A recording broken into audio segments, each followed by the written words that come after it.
Fala, turma! Bom dia a todos, bom dia, pessoal.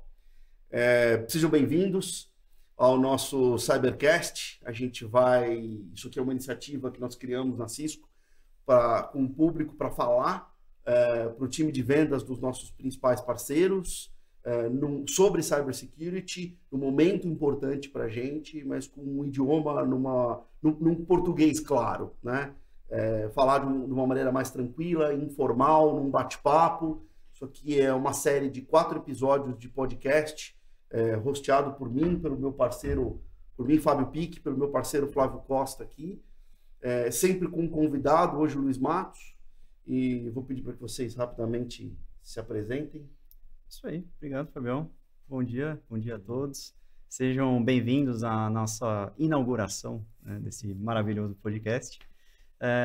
Espero que seja muito produtivo, né, esse bate-papo para todos nós, para quem está assistindo também. E é isso aí, obrigado pela presença. Luiz? Pessoal, uma honra estar aí com vocês. Então a gente está batendo um papo aqui em off, né, sobre iniciativa, achei fenomenal. Achei uma coisa realmente que a gente tem esse grande desafio de traduzir não só para os parceiros, mas para os clientes, a tecnologia em algo que a pessoa consiga entender, né, no dia a dia. E esse formato de podcast aqui é fenomenal. Então, assim, participar dessa inauguração, ser convidado, ainda ganhando presente, né? E offline, assim, somos muito bem tratados, né? Vou dar meu depoimento de convidado aqui, já cheguei, ganhei panetone, né? Nós estamos no Natal. Então, aqui, é um tratamento VIP, né? Então, para quem não me conhece, eu sou Luiz Matos, eu trabalho na Cisco já há 9 anos, eu sou líder técnico da área de Advanced Services, fazendo implementação de pós-venda para segurança na América Latina. Legal, bacana. Bom, hoje é 26 de dezembro de 22, estamos gravando aqui pós-Natal, 2 dias depois da noite de Natal. Foi bem a noite de Natal, Flavião? Bem, tranquilo, em casa, com a família, com a esposa, com o cachorrinho. Sem novidades. Muito bem, eu também. A gente tem uma filhinha pequena, distribuindo presentes, etc. Luiz, como foi o Natal? A mesma coisa, assim, é uma data que eu prezo por passar com a família, né? Então, como eu tenho minha esposa, a gente faz uma divisão, né? Então, na noite eu passo com a família dela e na manhã a gente vai almoçar na casa da minha mãe, mas é algo bem familiar, né? Isso também é um clássico, né? Isso também é um clássico. Pessoal, para esse primeiro episódio a gente pensou na temática de Zero Trust. A proposta é que a gente bata um papo aqui sobre Zero Trust, com o objetivo de elucidar este tema que parece complexo, não sei se talvez não seja tanto, e a ideia é a gente percorrer alguns caminhos aqui até o entendimento do que é Zero Trust. Então eu queria propor, para a gente começar esse bate-papo, que a gente fale um pouquinho de conceituação. Né? Quer começar, Flavião? Pode ser. Um pouquinho? Pode ser. Bom, eu acho que tradicionalmente a gente seguia bastante um conceito de castelo medieval, né, quando se trata de segurança. Defesa de perímetro, com a ponte levadiça, com o fosso, com os arqueiros nas torres. Só que a gente focava muito no perímetro. E com o passar dos anos, esse perímetro, obviamente não, né, tão distante assim da época medieval, mas num passado mais recente, esse perímetro ele foi se dissolvendo, né? Então hoje a gente não tem muito mais aquela figura do escritório, da localidade física, né? O que é a definição de trabalho hoje em dia para a gente? Ainda mais num cenário pós-pandemia. Trabalho é muito a atividade, não o local em si, né? Hoje a gente pode trabalhar de qualquer lugar, como hoje a gente está trabalhando num estúdio, né, de podcast.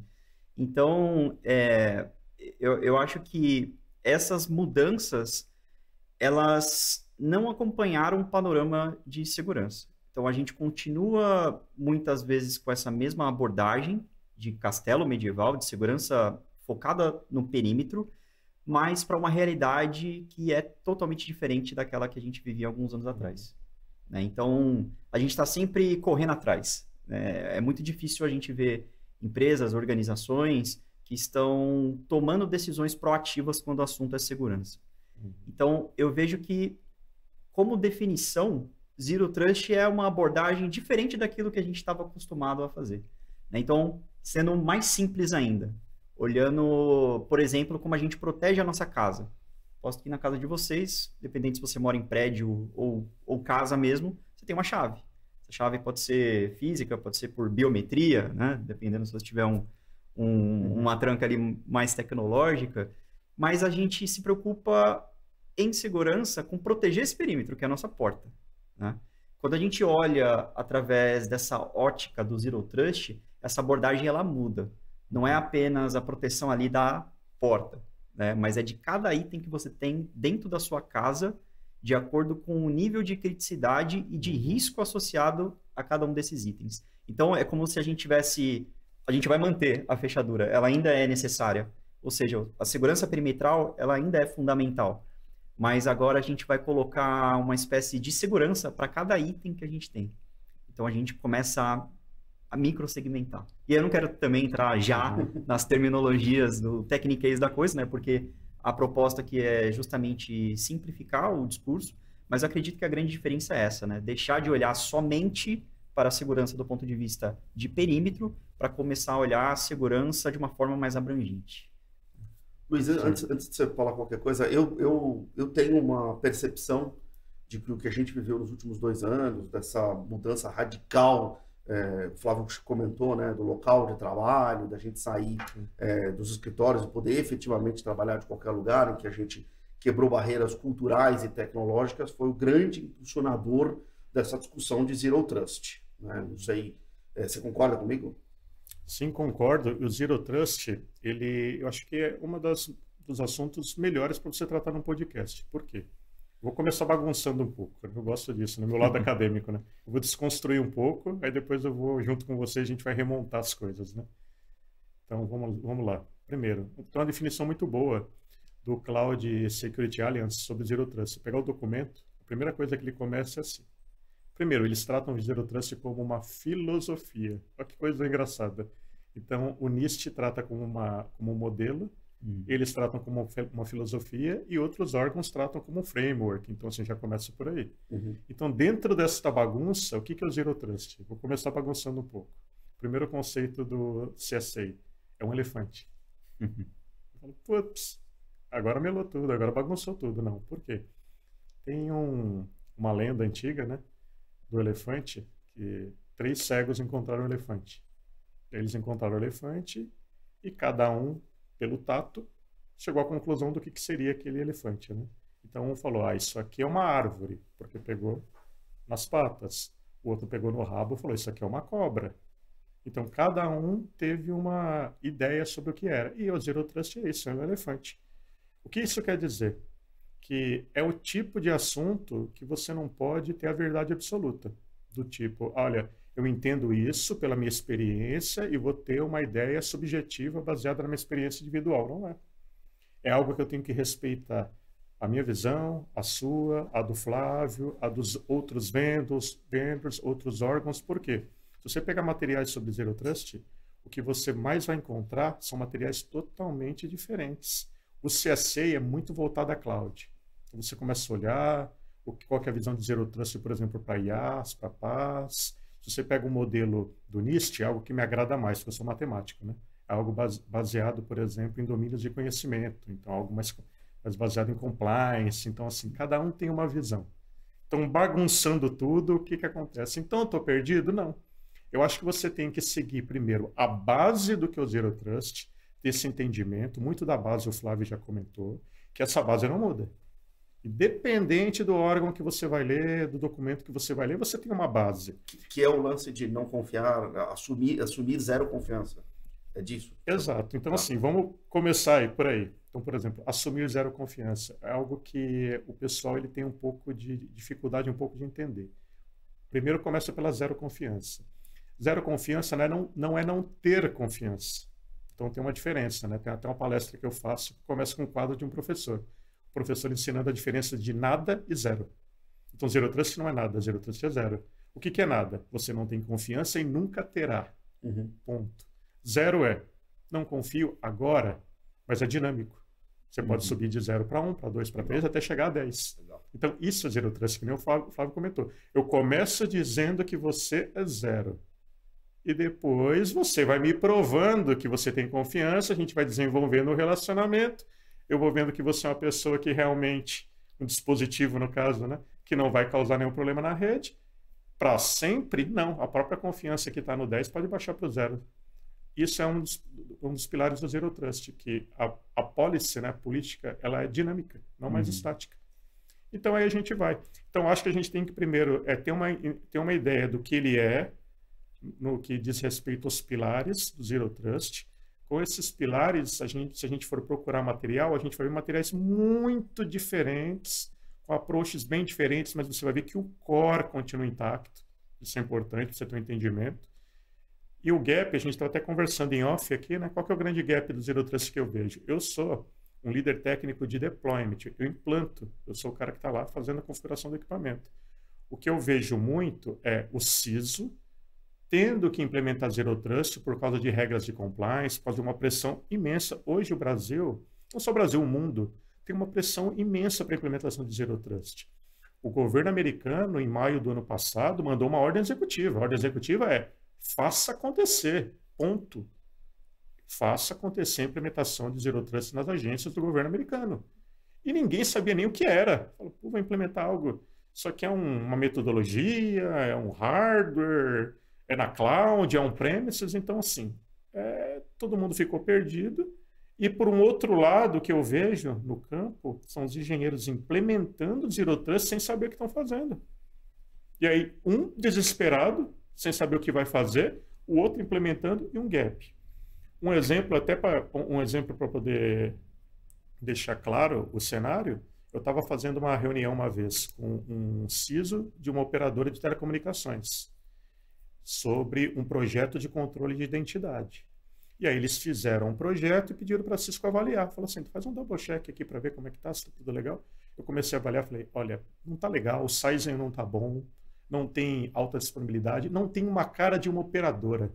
Isso aqui não tem a cara de operadora. Eu vou refazer, refiz. Eu falei, Luiz, realmente eu entendi, mas o budget para esse projeto está muito apertado, vai ser difícil. Eu falei, mas isso é a cara da sua empresa. E lembre-se, é o primeiro passo para a implementação de Zero Trust. Na hora ele parou, começou a olhar para mim e eu vi os olhos do cara brilhar. Ele falou, isso é Zero Trust? Eu falei, é o primeiro passo. Então mudou.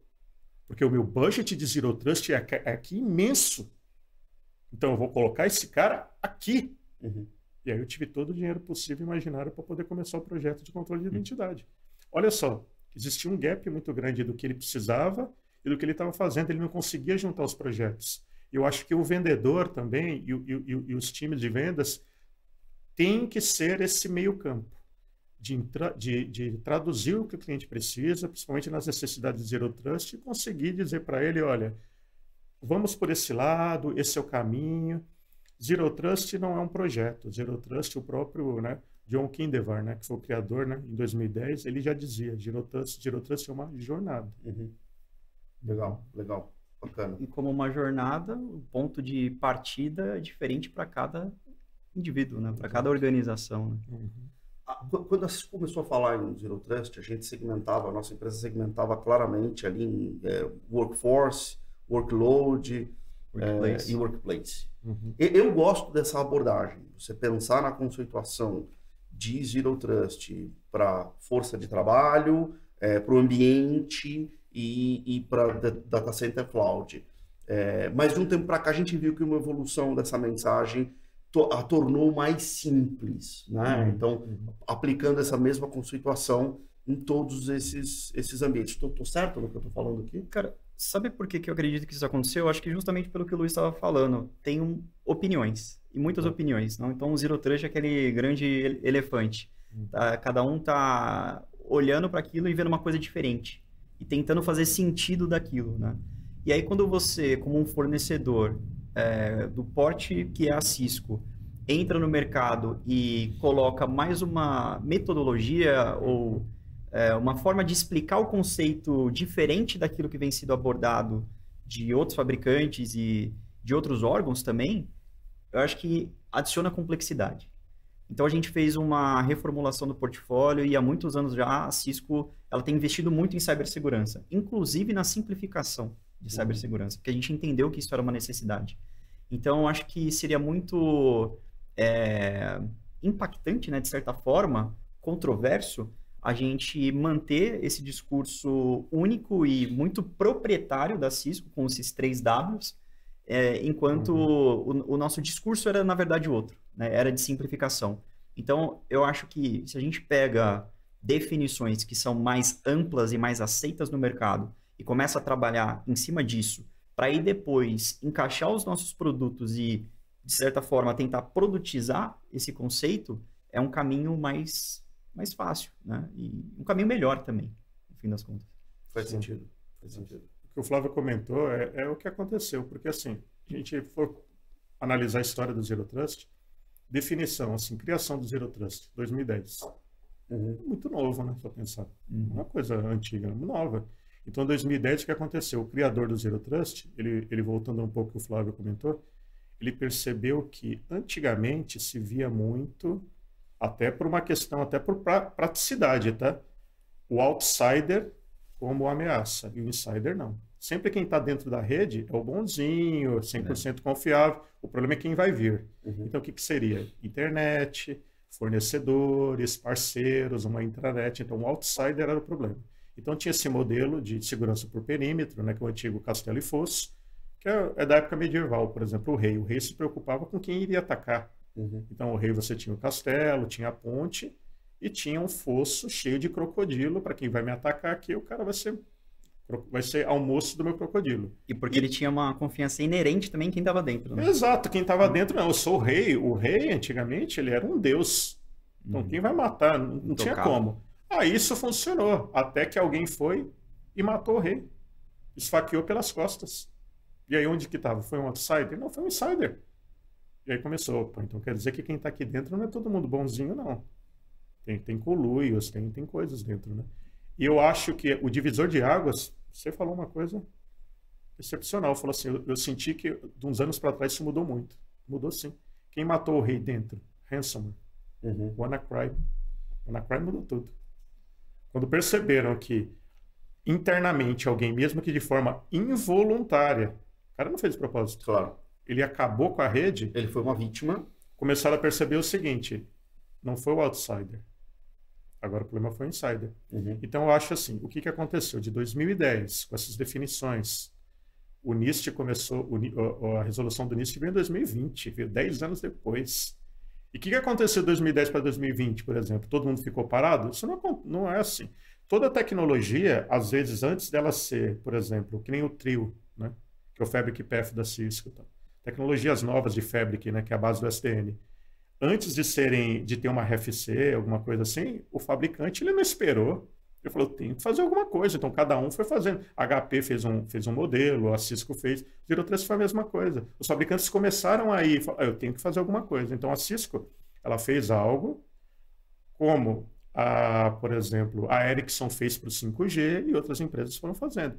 Aí você fica naquela loucura, porque você vê uma frase, né, uma metodologia Zero Trust, com coisas totalmente diferentes. Você fala, isso aqui para mim não é. Mas que nem eu digo, você tem que ver o core, a base. Se você olhar a base, os nomes podem ser, a verbologia pode até ser diferente, mas o core, ele está todo na mesma base. O Zero Trust hoje, se você for seguir o que define o NIST, que é um modelo OSI de redes. Então você tem as camadas do Zero Trust e você consegue fazer um link dessas camadas com o que a Cisco prega, com o que outros fabricantes também. Então, assim, para que você não entre numa loucura e consiga falar com o CISO de igual para igual, você tem que fazer esse mapeamento. Você tem que descer um pouco para o core, entender o core, e aí daquele core você vai vendo as variações, que são imensas, tem várias variações. Flávio, o SAFe se enquadra nessa análise de fluxo, de core, porque o que a gente está falando aqui é de construir alguma coisa que me parece ser muito única para cada ambiente, para cada cliente, dependendo dos recursos, conectividade, momento, investimento de cada cliente, certo? Me corrijam se eu estiver errado, por favor. E aí, me parece que aquilo que a gente criou e tem usado bastante, que é o SAFe, vem de encontro, eventualmente, a gente começar essa construção. Porque uma outra provocação que eu queria fazer aqui pô, então não dá para começar com duo? Não vamos simplificar? Dá para começar com duo e ponto final, né? Mas eu acho que talvez a discussão do SAFe seja mais... Sim. Eu concordo 100%. Eu acho que o SAFe ele tem que vir antes de qualquer conversa. Eu acho que ele tem que ser o o seu norte, né? Você usa a metodologia para tentar, que é nada mais nada menos que uma identificação de gaps, né? Então, quando a gente fala de SAFe, é um framework que foi desenvolvido pela Cisco para analisar fluxos de trabalho, né? Fluxos de comunicação, e a partir desses fluxos determinar quais são as funcionalidades de segurança que estão presentes no ambiente. Então, a gente determina o que tem. Quando a gente sabe o que tem, a gente sabe também o que não tem, o que falta. E a partir daí, com o que falta, aí sim a gente vai começar a buscar depois os produtos ou framework, né? Então, se falta MFA, se falta microsegmentação, se falta controle de acesso baseado no menor privilégio. Bom, a gente tem, obviamente, produtos que vão atender essas necessidades, mas se a gente começar falando primeiro sobre Zero Trust, que também atende essa necessidade, vai ser muito mais fácil depois para o cliente entender, por isso então que eu preciso desse produto. É por isso que eu preciso do Duo, é por isso que eu preciso do ICE, né, do Secure Workload, porque fica muito mais fácil a conversa quando você começa falando sobre necessidades, sobre aquilo que o cliente precisa. Sim, eu já escutei casos internamente na Cisco de discussões com clientes que a gente foi conversar com o cliente e, na verdade, ele precisava de muito pouca tecnologia nova além daquilo que ele já tinha comprado. Ele precisava melhorar a adoção, precisava melhorar uma série de coisas, mas que as principais tecnologias que ele precisava, ele já tinha, né? Ele já tinha ICE, ele já tinha Duo, ele já tinha algumas coisas. Então, enfim. Só queria deixar um esclarecimento aqui, né? Para quem estiver nos escutando, nossos parceiros, que o SAFe é essa metodologia, esse framework que o Flávio explicou aqui, ele está entregue para vocês de uma maneira muito simplificada, por uma ferramenta online que vai te ajudando a construir isso através de perguntas e respostas para cada cliente. Então, a gente pode ajudar depois, tem muito material a respeito disso, mas a implementação do SAFe parece complexo quando falado, mas na verdade é um questionário que você vai respondendo junto com os seus clientes e isso te gera um relatório que de maneira inteligente vai poder levar a essa discussão de aonde cobrir esses gaps. Basicamente um relatório de análise de gap, né? Agora, uma coisa muito interessante que eu queria comentar, eu estava vendo algumas definições e algumas opiniões também, né, de outros especialistas sobre Zero Trust, e eu vi um cara falando, e eu discordo um pouco dessa definição, mas ele falou, cara, Zero Trust é nada mais, nada menos do que um conjunto de boas práticas que produtizaram, e principalmente os fornecedores, né, isso acabou virando um produto do ponto de vista do marketing dessas organizações. Eu discordo um pouco. Eu acho que, assim, claro que uma metodologia, um framework, um padrão de conformidade, obviamente que ele vai ser baseado em boas práticas, né? Boas práticas são boas práticas por um motivo, porque alguém fez e deu certo. Claro. É um resultado medido, né? Então, quando você traz algo mensurável e adota isso como uma boa prática, cara, eu acho que é o que todo mundo deveria fazer desde o começo, né? Só que você fazer isso em silos, e aí não sei se tem outra palavra ou terminologia correta, né? Mas de uma forma totalmente apartada, sem levar em consideração a integração do seu ambiente, eu acho que é o principal erro. Então, eu vejo muitas empresas investindo em Zero Trust, mas de uma forma segmentada. Então, começo com um pedaço ali, depois eu vejo esse outro pedaço, só que aí quando você vai tentar fazer as integrações entre essas soluções, falta alguma coisa, falta um link, falta uma ponte. Né? Literalmente. Porque, assim, eu escutei o que você falou, concordo com você, e dependendo do que o especialista falou, pode ser que eu concorde com ele também, pode ser. Do ponto de vista, assim, eu concordo que não é o que ele falou, concordo com você. Sim. Agora, eu concordo que tentaram e tentam fazer isso. Então, tem muita empresa que tenta, usando o marketing do Zero Trust, transformar ele num produto. Simplificar de uma forma, é um produto. Compre meu firewall, compre meu MFA, como se fosse. Não é. O problema é o conceitual. Então, fazendo uma análise, por exemplo, o SAFe. O SAFe é um framework, onde você até poderia comparar que o Zero Trust é um subset. Porque o SAFe, vamos pensar lá no castelo medieval. Cara, não tenho nada. Tem que construir o castelo. Então, você vai construir o castelo, vai colocar uma ponte, você vai colocar os arqueiros, vai ter o fosso, vai ter crocodilo e tal. Isso é o SAFe. O que é o Zero Trust? Cara, e dentro? E o insider? O Zero Trust é simplesmente um insider. Então, o que adianta você começar com um insider sendo que você não tem nem onde morar? Mais ou menos isso. Então, assim, o Safe ele é amplo e o Zero Trust ele vai mais dessa parte. Uma coisa, assim, qual que é o grande problema, né? Essa parte de conceito do Zero Trust você pode pensar assim, eu tenho um sujeito que vai ter que acessar um recurso. Eu tenho os dados aqui e o sujeito aqui. Então, beleza, aqui eu tenho um meio. O sujeito, ele acessa um dispositivo. Pode ser terceiro, pode ser um BioD, pode ser o que seja. E esse dispositivo com o sujeito, ele vai de encontro aos dados. O que acontece? Se você for pegar as metodologias, né, as definições de segurança, você tem aqui na ponta B, Protect Surface, e aqui na ponta A, Attack Surface. Então, são duas pontas extremas. A ponta do Attack Surface, né, a superfície de ataque, é onde você tenta evitar que o dispositivo seja comprometido. Então, cara, eu não posso deixar que seja comprometido. Então, você vai ter uma vasta diferentes tecnologias para poder ajudar. E esse aqui é o Protect Surface. O Zero Trust, ele não é o Attack Surface, ele é voltado para o Protect Surface. Ele subentende que esse dispositivo foi comprometido ou será comprometido. Então, ele não olha muito nesse aspecto de que eu tenho que proteger o dispositivo. Mas sim, se esse cara me causar problema, como eu vou proteger essa parte? Dados e aplicações. É diferente. Aí você vê em alguns lugares, por exemplo, alguém fazendo uma política de Zero Trust e tem lá um EDR, por exemplo. Você fala, mas tem um EDR é para o dispositivo. Mas não é essa a visão. O que o EDR pode trazer de informação para os gestores da parte de segurança, para um CIEM, para um XDR, para um XDR, entendeu? Alguma coisa assim. Então, é uma outra visão. Então, assim, o Zero Trust, ele não é o outsider, ele é um insider. Então, você não está fazendo no Zero Trust uma política de segmentação para proteger, por exemplo, clientes que vão acessar um internet banking. Não é, isso é um outro... segurança também mas não é a visão do Zero Trust. A visão do Zero Trust é voltada para o insider. Então, é alguém que vai acessar algo da sua empresa através do dispositivo, e agora vem a cereja do bolo. Por isso que é bem diferente as definições.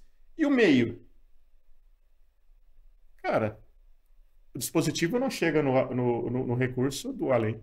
Tem que ter um meio de transporte, que a gente chama de vetor de acesso. Diferentes vetores de acesso. Então, você tem, por exemplo, a VPN como vetor de acesso, que o cara está trabalhando da casa dele. Você tem o wireless como vetor de acesso. Você tem o cabeado como vetor de acesso 5G. E aí que vem o X da questão. O vetor de acesso, ele influencia diretamente no projeto e no enforcement de política de segurança. Você não coloca a mesma política de segurança numa VPN, a mesma de um cabeado. No cabeado, você não faz enforcement da mesma maneira que você faz no Wi-Fi. Então, muda muito. Então, nisso que muda muito, você tem maneiras e projetos totalmente diferentes, mas você segue o mesmo core, que seria identificação do usuário, microsegmentação, monitoração contínua. São os 3 pilares. Você segue de maneiras diferentes. Então, assim, falta um pouco conceitual no projeto. Quando as empresas falam muito de Zero Trust, eles falam muito mais como marketing, transformando num produto, do que olhando realmente o que olhando os elementos. Então, por isso que a gente tem essas confusões que nem o Flávio comentou. Isso é bem comum. Fantástica conceituação. Fantástica conceituação. Flávio, deixa eu fazer uma provocação aqui. Me disseram que a melhor definição de Zero Trust Network Access, ou ZTNA, é a morte da VPN. Você concorda? Cara, é polêmico, né? Bastante polêmico. Primeiro que a gente estava falando de um guarda-chuva, né, maior, que é o Zero Trust. Zero Trust Network Access eu entendo como uma divisão, né? Um conjunto ali, usando a teoria dos conjuntos, né? Ele faz parte ali também do conceito de Zero Trust de uma forma mais abrangente. Eu vejo com bons olhos, né, a implementação desse tipo de metodologia, só que eu acho que ele não é como um substituto, né? Eu acho que ele vem muito mais como um complemento. Então, não sei se faz sentido isso para vocês, ou o que vocês pensam sobre o assunto, mas eu acho que algumas empresas que estavam procurando investir em ZTNA, elas foram um pouco iludidas, e agora eu estou começando a observar um pouquinho no caminho de volta, né? De falar, opa, não era tudo isso que eu imaginava, eu ainda consigo, ou eu ainda dependo de algum agente, ou de uma espécie de comunicação criptografada para poder acessar certos dados e aplicações, e isso não é tão diferente do que eu já tinha. Está me adicionando complexidade de alguma forma, ou está adicionando uma certa complexidade do ponto de vista de usabilidade dos meus usuários. E aí, quando a gente não tem adoção de uma política ou de um produto, a gente vai ter, obviamente, problemas com segurança. Mas... Eu ia falar justamente isso, Luiz, já te passo a palavra aqui. Eu vou fazer uma afirmação, vou dar a minha opinião. Meu conhecimento técnico é mais superficial do que o de vocês, mas a sensação que eu tenho é que eu gosto da discussão porque ela levou a uma simplificação da experiência do usuário, né?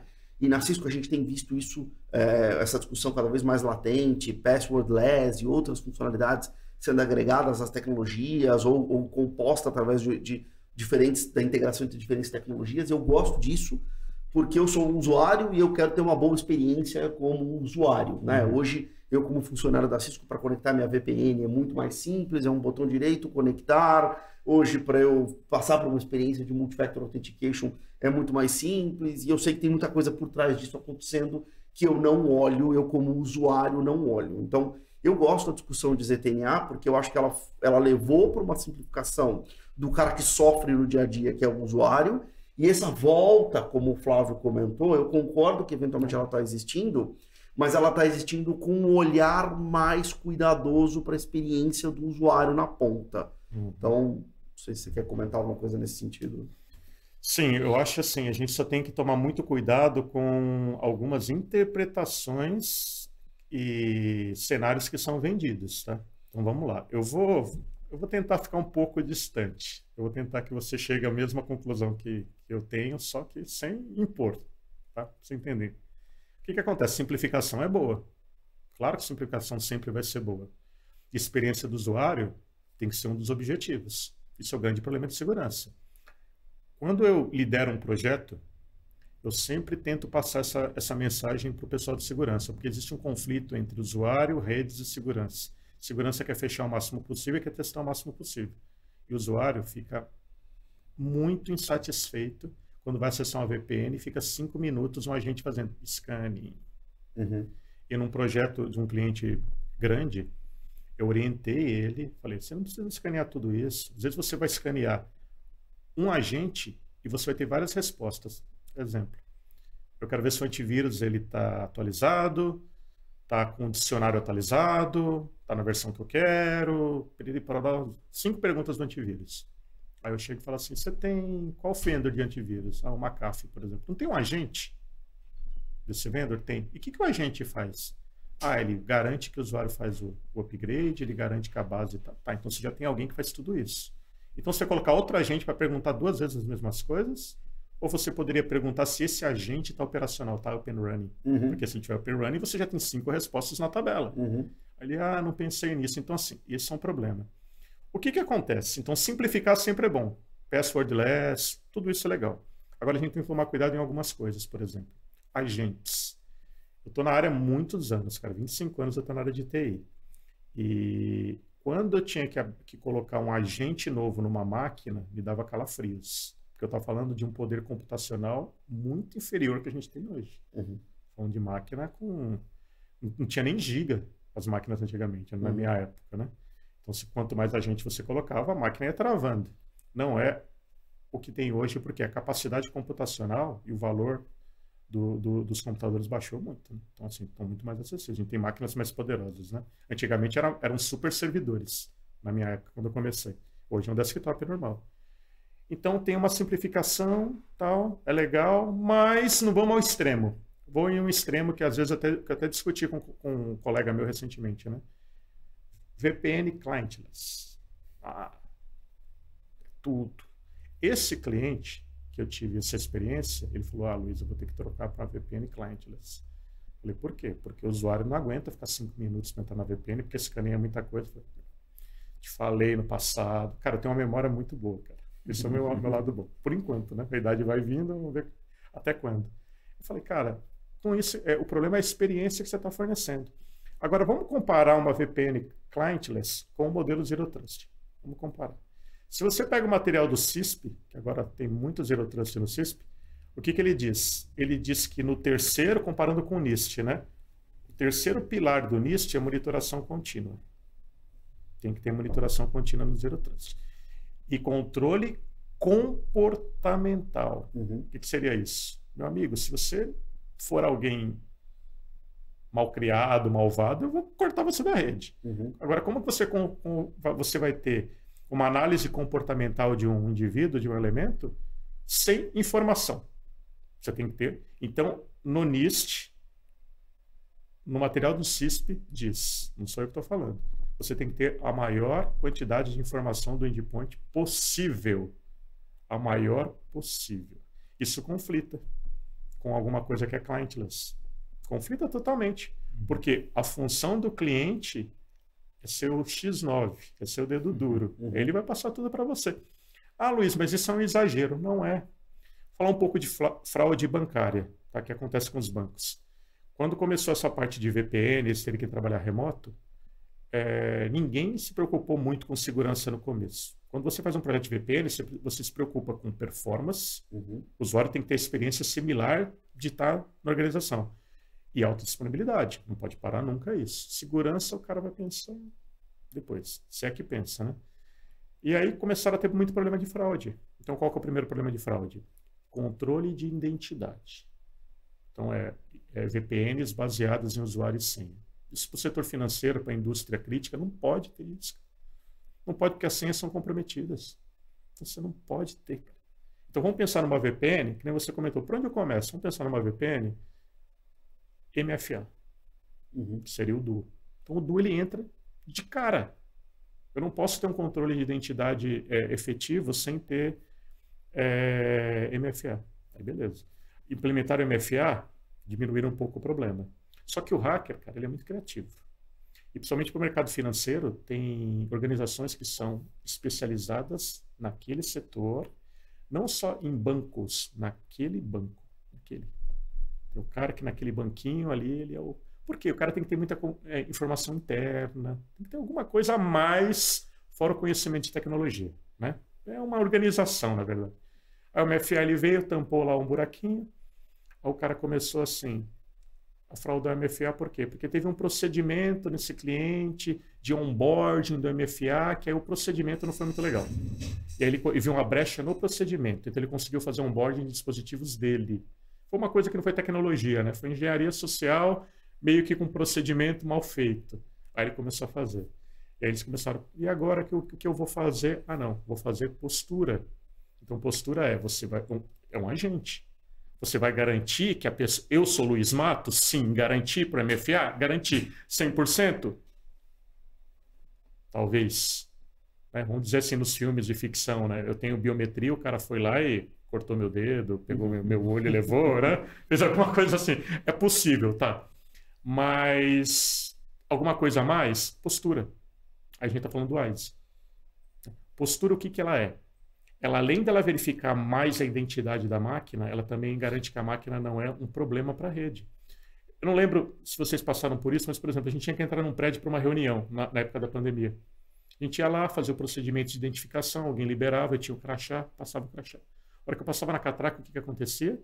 Um segurança ia aferir minha temperatura. Fala, deixa eu ver. Para que é isso? Para saber. Ele não está em dúvida se eu sou eu. Ele está em dúvida se eu não vou causar um problema. Se eu não vou disseminar um vírus, um problema, uma ameaça, exata. Então, isso é a postura. Então, uma máquina mesmo sendo corporativa, de um diretor ou de um presidente, ela pode entrar na VPN e acabar com a rede inteira. Então, vem a postura. Ok. Mas a postura também identifica o hardware, identifica a máquina. Né? Então, você já consegue... O que aconteceu? Em alguns clientes, a gente começou a ter um problema de venda de imagem da máquina. Então, o pessoal de TI começou a pegar a imagem que era implantada nos desktops novos e vendia para o hacker. Aí, na hora que você fazia a postura, você fazia a postura de uma imagem que você considerava que aquela máquina era uma máquina. Estava no domínio, tinha os sistemas de DLP, tinham tudo. Cara, e agora, o que eu vou fazer? Perfilamento. O que é um perfilamento? Você tentar identificar, através de informações da máquina, qual que é o hardware da máquina. Então, o que ele fez? Ele falou, Luiz, eu tenho 4 tipos de computadores para VPN. modelo A, modelo B, modelo C. Por exemplo, é um Lenovo do modelo A, B ou C. E aí, para entrar na VPN, o cara tinha que provar quem ele era com certificado digital, que era uma máquina corporativa, com MFA, provar que não era uma ameaça através de postura, verificava o hardware, então não era uma VM de um hacker, era um hardware oficial mesmo. Tudo isso. E aí ele teve paz. Neste momento ele teve paz. Agentless? Dá para chegar nesse nível? Talvez não. Afirmo que hoje não. É. Então, por isso é que... Olha só, nem falei nada. Mas vamos ver isso de cenário? Vamos tentar pensar nesse cliente que não é um cenário muito hipotético. Ah, Luiz, você está falando de um filme. Não, cara. Você está vulnerável e o hacker, ele é muito criativo. Tá? Então, assim, se ele for muito a fundo e for mesmo uma corporação, alguém que quer fazer o mal, ele vai chegar nesse nível. E se você não tiver o ferramental suficiente, você não vai conseguir. Bom, falando em ferramental, eu gostei da tua história, do teu exemplo, porque a gente começa a trazer para a realidade isso, né? Então, muito provavelmente, um projeto de Zero Trust vai ter duo. Existe um valor muito bacana em você ter ISE num projeto de Zero Trust e a integração entre as tecnologias, né? Se eu tiver um EDR na ponta, um Secure Endpoint, eu vou ter uma melhor visibilidade do comportamento, do que está acontecendo naquela máquina. E aí eu vou compondo a minha arquitetura, né? Acho que tem uma questão de observabilidade aí, né, Flavião? Sim. E tem a expansibilidade desse contexto para outros ambientes. Então, isso praticamente todos os exemplos que a gente deu aqui, nós estamos falando de usuários trabalhando, como eu trabalhando no meu dia a dia, indo para o escritório, ou de casa, ou de um hotel, em viagem, etc. E aí, a gente, dependendo do contexto, isso vai mudar, né? Então, entendo eu que quando a gente vai falando de data center, é outra coisa. Quando a gente vai falando de rede local, é outra coisa, mas sempre com um viés de observabilidade. Né? Uhum. Cara, eu acho que você chegou num ponto muito interessante, porque até o momento, e eu acho que isso é algo que todo mundo faz quando vai falar de Zero Trust, a gente focou muito no usuário e no seu dispositivo. Né? Na identidade desse usuário, no dispositivo, no perfilamento dele para uma eventual análise de postura. Tá faltando alguma coisa aí. Né? Tá faltando um pouco da visibilidade de dados e de aplicações também. Por isso que, às vezes, acho que quando um parceiro ele vai posicionar Zero Trust para um cliente, ele pode chegar a alguns roadblocks. Né? Ele pode receber um feedback do cliente falando, não, MFA eu já tenho. Putz, até você explicar que Zero Trust não é só MFA, né? Às vezes essa colisão, talvez do ponto de vista de vendas, não seja o ideal. Então, acho que uma boa estratégia que um parceiro pode adotar para poder falar sobre Zero Trust sem essa colisão com o cliente é falar, e o acesso às suas aplicações? Ele também está sendo feito com base nos princípios do Zero Trust? E quando eu digo acesso, não do ponto de vista do usuário com a aplicação, mas entre aplicações também, né? O Luiz bem comentou sobre o WannaCry, que mudou o panorama de segurança, né, de 2017 para cá. Um dos principais problemas foi justamente essas comunicações externas, né? Da internet para o ambiente corporativo e entre aplicações também, né? Então, a gente tinha determinadas vulnerabilidades ali em protocolos que fez com que esse ataque ele se espalhasse de uma forma lateral, nunca antes vista, né? Através de um conceito puro e simples de worm, né? Então, eu acho que talvez possa ser muito interessante a gente desviar momentaneamente o foco de usuário e de dispositivo para falar da comunicação entre as aplicações, entre os seus workloads, entre VMs, né, por exemplo. E aí que entra um outro pilar do Zero Trust super importante, que é a microsegmentação. Né? Então, quando a gente fala de microsegmentação, já traduzindo ali para um produto, né, Cisco Secure Workload, nosso antigo Tetration. Né? Então, pensa, por exemplo, em todo esse controle que a gente está fazendo de perímetro. O usuário entrou dentro do ambiente corporativo, com base no princípio de confiança ou do menor privilégio possível, ele vai ter acesso X, né, a determinados recursos. Só que quando ele tem acesso a esse recurso, normalmente o meu perímetro ele para por aí, né? Então, o que as organizações estão fazendo, ou estavam fazendo até pouco tempo atrás, era esse Single Trust, que era um perímetro único, Firewall. Esse é o meu perímetro. Passou do Firewall, eu tenho acesso a todo o ambiente. Aí a gente enxergou a necessidade, opa, precisa mais do que isso. Dual Trust. Vamos fazer algum balanceamento de carga, colocar alguns controladores para poder acessar aplicações internas, e aí a gente tem uma camada interior que vai adicionar a esse perímetro externo de firewall. Só que a gente está começando a perceber que também isso não é o suficiente. A gente precisa microsegmentar. Então, não é só no perímetro com firewall, não é só a camada anterior com relação a esses balanceadores de carga ou controladores de acesso, mas é também na comunicação entre as aplicações. Porque uma vez que um ator externo ele compromete o ambiente, se ele está antes, o comprometimento foi feito pós-firewall, né? A gente ainda tem uma camada de segurança. Agora, se o comprometimento é feito no nível de aplicação, normalmente dessa aplicação ele tem acesso interno e se movimenta lateralmente por todo o ambiente. Então, acho que um dos principais recursos para dificultar essa movimentação lateral é justamente a implementação desse conceito de Zero Trust de microsegmentação. Eu gosto desse bate-papo, da forma como a gente está construindo essa mensagem aqui, porque embora seja conceitual, embora seja muito customizado e unificado para cada cliente, para cada discussão, a gente também está levando em consideração o valor de cada uma das tecnologias em uma discussão de Zero Trust. Então, hoje a gente consegue entender um pouco mais o valor do WISE numa discussão de autenticação, de profiling, de microsegmentação, o valor do DUO, o valor do workload security. Eu entendo, é errado afirmar que eu preciso desse produto para um projeto de Zero Trust. Mas, eventualmente, o valor de algumas tecnologias no projeto de Zero Trust é uma discussão que vale a pena. Né? Não sei se eu esqueci alguma. Não, você está certo. Assim, o que acontece, na verdade, né? É que o Zero Trust não é um produto. Só que o Zero Trust é um modelo. Vamos chegar à linha do NIST, é um modelo. Só que uma coisa é toda a parte teórica. Você tem que colocar em prática. Os produtos são a parte prática do Zero Trust. Então, os produtos têm que ser traduzidos. Então, por exemplo, o WISE é Zero Trust. O WISE faz parte da camada que a gente chama de Control Plane do Zero Trust. Então, ele faz parte. Tem uma camada. Zero Trust, ele é uma bola dividida, é um núcleo dividido em dois, né? Control Plane e Data Plane. E tem lado direito e esquerdo que vão dando informações para ele, né? Então, por exemplo, o WISE, ele seria o Control Plane do Zero Trust. E o Data Plane, o que seria? Quem faz enforcement, firewalls, um ACI no data center. Então, o que acontece, o que o Flávio comentou é muito interessante. Eu vou colocar até o exemplo dele numa situação real, né? Muita gente fala que o Zero Trust é MFA. Não é que é MFA, o MFA faz parte do Zero Trust, faz por quê? Olha só, vamos pegar o pilar do NIST. Eu gosto do NIST porque ele é muito simples, né? 3 pilares. Identificação. Se você não identifica de forma clara, de forma robusta, o Zero Trust você vai ter uma falha em todas as outras camadas. Por quê? Você faz todo o embasamento de políticas de enforcement baseado numa identidade. Se eu fraudo, o que adianta? Eu vou fazer um bypass em todas as outras camadas. Então, assim, eu tenho que ter uma camada que faça uma identificação de forma efetiva, onde eu tente não ter uma fraude. Tente, né? Porque é impossível garantir que não vai ter. Então, o MFL entraria aí.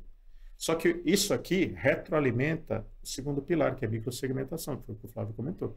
Na microsegmentação, eu tenho toda uma regra de flows baseados em uma identidade. Então, assim, eu tenho que ter uma identidade que eu garanta que é verdade. Aí, o que aconteceu? Fazendo uma análise para a vida real, a microsegmentação ela está tanto para o wireless, como para o cabeado, como para o data center. A gente, uns 4 anos atrás, a gente teve uma reunião com um grande banco. O banco falou, Luiz, eu tenho um problemaço aqui. Falou, qual que é o problema? Quando você desenha uma estrutura de um banco, você vai pegar um data center de um banco, ele tem lá que a gente chama de totens, né? São serviços. Então, você tem um totem para internet banking pessoa física. Então, você tem um balanceador de carga, um firewall, pessoa jurídica, para internet bank pessoa jurídica. Eu tenho também um para serviços administrativos, né? Eu tenho um AD, um correio eletrônico, um ERP e tal. Então, para isso eu tenho camadas diferentes. Se você pega uma estrutura de um sistema, geralmente ele divide em 3, né? Assim, basicamente, não é uma regra, mas geralmente divide em 3. Você tem a camada de front-end, o back-end e o banco de dados. Geralmente assim. Então, o que as empresas faziam era segurança, que a gente chama de macrosegmentação, entre essas camadas. Então, o front-end eu coloco ele numa perna do firewall, o back-end numa outra DMZ em outra perna e o banco de dados em outra. Então, macro segmentava. Por quê? O usuário vai para o front-end. Só que o usuário não vai para a aplicação, que é o back-end. Quem vai para a aplicação é o próprio front-end. Então, tinham regras. Uhum. E assim, todo mundo viveu feliz por muito tempo. Isso aí funcionava. Tá? Eu tinha esse segmento. Na hora que você tinha uma auditoria, por exemplo, no Internet Banking, a auditoria era feita assim. Aí o auditor chegou e falou assim, eu quero olhar a camada do front-end. Aí ele olhava. Tá. O front-end A fala com o front-end B? Não, porque são aplicações diferentes. Não, não é isso que eu estou falando. Tecnicamente, existe a possibilidade de uma comunicação entre os dois? Ele tecnicamente existe, porque está na mesma VLAN. Está no mesmo segmento de rede. Não pode. Não, mas é um front-end falando com o outro. Não quero. Porque, quem o Flávio comentou, se ele tiver uma vulnerabilidade, um Apache, qualquer coisa assim, e ele for comprometido, ele pode virar um jump server. E aí você tem uma comunicação lateral. Então não pode. E aí o cara falou, Luiz, e aí só veio uma coisa na minha cabeça, colocar cada front-end no segmento de rede diferente. Imagina num banco. Uma subnet por host. Ele falou, mas eu não vejo outra forma. E como se não fosse um problema, ele passou a mesma medida, a mesma regra para aplicação e para banco. Cara, e agora o que eu vou fazer? Vou encher isso aqui de firewall, vou ter que ter um firewall por servidor. Aí vem a microsegmentação. A microsegmentação, e é outro grande problema. Isso, cara, é um dos maiores problemas que você tem em Zero Trust.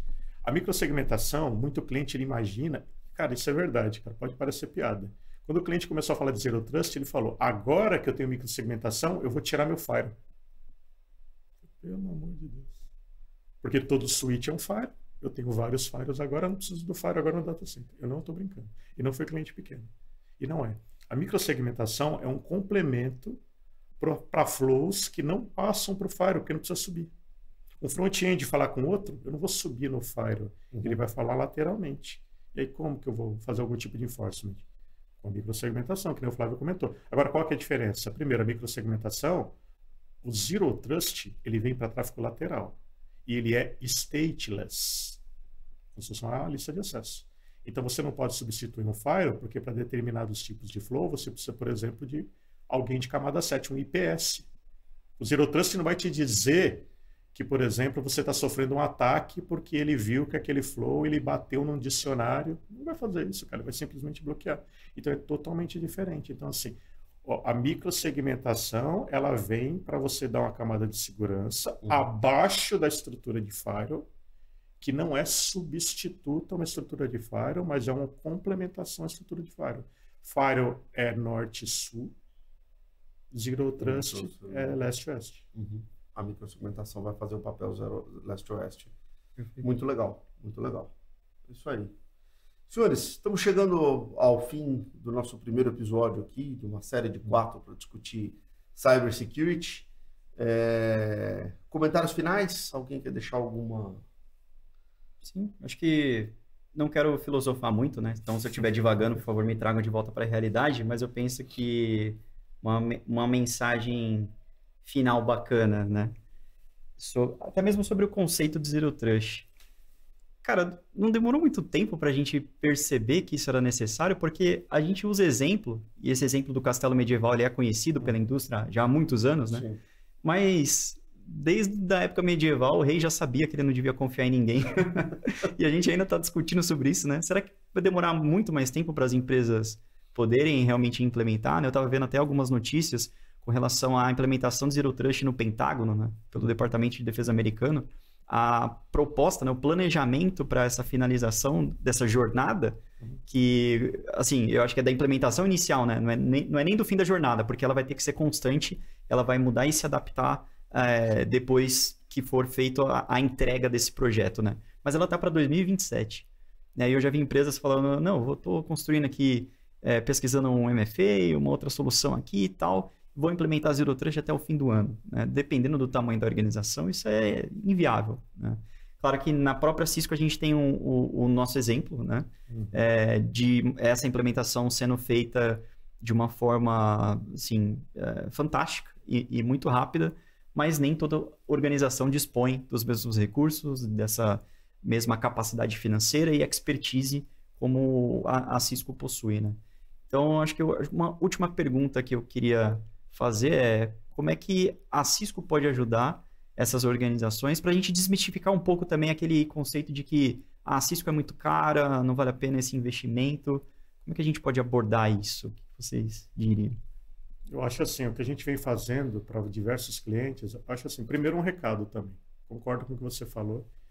Eu acho que não é que foi que a gente demorou muito para notar que estava dando errado, mas eu acho que cada um foi tentando fazer uma coisa tailor-made. Diferente, né? Exatamente. E na hora que você junta as ideias de cada empresa, você vê que ela estava caminhando para o Zero Trust, mas implementou de maneira diferente. Por exemplo, microsegmentação. Alguém colocou download do ACL, outro colocou private VLAN, coisas que às vezes não escalam, tiveram alguns problemas, dores de cabeça, mas ninguém colocou ordem na bagunça.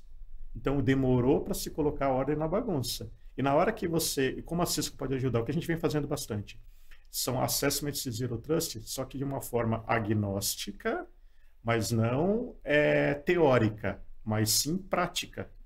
O que seria? Você deu um exemplo que não saiu da minha cabeça. Eu falei, esse cara falou uma coisa que é a realidade. O cliente, ele pergunta, isso é uma metodologia? Isso é uma tecnologia? Eu tenho essa tecnologia? Se tenho, falta licença? Ou eu tenho a tecnologia, tenho a licença, só que falta adoption. Falta um projeto para implementar. Isso aconteceu numa grande operadora. A gente fez uma tabelinha, né, uma dupla pré-vendas, né, com a área de Advanced Services. E a gente fez um dashboard para a operadora. Então, a gente fez o levantamento de todos os produtos que eles tinham, baseado em vetor. Então, por exemplo, wireless, cabeado, 5G, todos os vetores que eles tinham VPN, e a gente fez lá um roadmap de Zero Trust, dizendo qual era o grau de maturidade, o que faltava. Isso foi legal por quê? Primeiro, deu uma visão para o CISO do que era. Segundo, para onde ir. Isso. Então, para VPN, você já tem... Ele tinha todas as licenças. Só que você não tem nada implementado. Então, falta um roadmap, uma jornada de adoção. Para o cabeado, não. Você não tem microsegmentação. Então, você teria que trocar o hardware. Legal por quê? Primeiro que ele viu onde ele estava e ele conseguiu fazer um planejamento baseado no budget que ele tinha.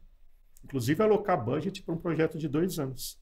Então, ele chegou à conclusão, precisa de 2 anos para implementar em todos os vetores. Então, assim, foram todos se ajudando. E o recado que eu dou também, muito sem filosofar, mas é a realidade, para os técnicos, né? Eu vou falar diretamente a vocês, calcem os sapatos dos CISOs e dos clientes na parte de estratégia. Eles precisam. Tá? Então, assim, você é o gap, muitas vezes o pré-venda, o parceiro, o account manager, é o gap entre o técnico e a estratégia. Muitas vezes a estratégia está sendo feita e os técnicos já estão fazendo muitas coisas, implementando produto que fazem parte da estratégia, mas os CISOs não sabem. Então, tentar levar isso de que, olha, por exemplo, esse projeto de ISE é controle de identidade e está indo diretamente para o primeiro pilar do Zero Trust. O Duo, ele vai vir para fortalecer esse pilar. Então, falta isso. Falta essa ponte que o Flávio comentou, da estratégia de segurança versus o que está sendo implementado pelos técnicos. Né? Às vezes, uma ponte, ele já traduz muita coisa e dá uma visibilidade de que não é que eu não tenho nada. Eu tenho, mas falta um pouco no grau de maturidade. Quanto tempo eu faço isso? Posso fazer alguma coisa em 2 anos. Eu acho que a Cisco ela tem essa visibilidade. A Cisco ela tem uma visão que é agnóstica, mas também que é voltada a produto, e juntando as duas coisas, né, com o que o cliente precisa, a gente consegue fazer esse roadmap de implementação. E a gente está numa posição muito privilegiada, eu diria, na Cisco, porque a gente tem essa liberdade de falar sobre cibersegurança de uma forma muito abrangente, focando em arquitetura e não focando em produto. Né? Então, quando você tem qualquer outro fornecedor que é de nicho, né, precisa posicionar aquele produto, se esse produto está alinhado de alguma forma com o framework de Zero Trust, é o que ele tem para oferecer, é o que ele tem para vender. E muitas vezes isso pode trazer um viés do próprio fornecedor e conclusões incorretas por parte do cliente. Então, eu acho que a gente tem que aproveitar muito esse nosso posicionamento, esse nosso privilégio por ser uma empresa que atende basicamente todas as áreas, né, de cibersegurança, fazer esse bate-papo sobre análise de gaps, utilizando a metodologia do SAFe, ou até qualquer outra, né? A gente tem parceiros que usaram o SAFe e criaram sua própria metodologia para poder levar essas informações para os seus clientes. E eles têm sido extremamente bem-sucedidos nisso, né? Então, acho que é mais ou menos por aí, né? A gente tem que fazer esses caras técnicos de implementação serem a luz que vai iluminar aquele data center escuro onde a gente não tem visibilidade do que está acontecendo, né? Porque Zero Trust, no fim das contas, é muito sobre isso. Do comportamento humano que a gente leva para as redes de computadores, né? Como ser humano, a gente tem medo do escuro, porque a gente não sabe o que tem ali, né? Então, se a gente não tiver uma luz ali para dar essa visibilidade, a gente saber onde estão essas comunicações, o que eu tenho que proteger, como que eu tenho que segmentar, fica muito difícil ter sucesso em qualquer programa de cibersegurança. Sim, última coisa que eu queria falar, que se eu esquecesse disso, eu não ia me perdoar. Diga aí. É assim, que nem você comentou, a Cisco ela é bem agnóstica, assim, e a gente tem um posicionamento diferente do mercado, eu acredito. Por exemplo, o que acontece? Nós tivemos um cliente, a gente implementou Zero Trust no cabeado, no wireless e na VPN, não era nossa a solução. Tá? O que aconteceu? O cliente falou, Luiz, eu não posso ter um controle efetivo com coisas diferentes. Eu preciso estender essa microsegmentação da mesma maneira para a VPN. E o concentrador não era nosso. Então, nós fizemos um projeto de integração com outro vendor e as mesmas políticas que eram implementadas foram implementadas na VPN também. Então, o que eu quero dizer? Que o Zero Trust ele é um vendor só? Não. A Cisco, ela ponta a ponta. Você consegue fazer projeto em todos os vetores com Zero Trust sem problema nenhum, em tudo. Só que se eu já tenho uma solução, eu poderia... Não é mandatório que você tenha o mesmo vendor em tudo. Só que uma coisa é mandatória. Assim, para que você tenha uma operação assim... Você tem menos dor de cabeça. Menos dor de cabeça, cara. Integração. Tem uma solução que se integra. Porque é impossível você ter soluções diferentes, com logs diferentes, e num eventual problema de segurança, você tem que contar com alguém que vai ficar catando milho dentro de um log. Então, não dá. Então, assim, o Zero Trust ele pode ser implementado em camadas diferentes com outras soluções, ok, desde que você garanta uma ótima integração, não uma mínima integração, uma ótima integração. Isso vai garantir menos dor de cabeça na operação. Turma, fantásticos comentários, fantástico bate-papo. Do meu lado aqui, eu fico feliz que tudo esteja sendo pensado e construído com uma experiência de usuário tranquila, bacana, amigável. Sou mais usuário, então acho que eu posso opinar por esse lado, por essa ótica. Com isso a gente encerra o nosso primeiro episódio do Cybercast. E vamos para os próximos. Pessoal, nos canais de comunicação Cisco, onde isso vai estar disponível, vocês terão as condições de nos darem feedback ou enviarem perguntas. Contamos com a colaboração e participação de todos. Obrigado, turma. Valeu. Pessoal, até mais. Valeu.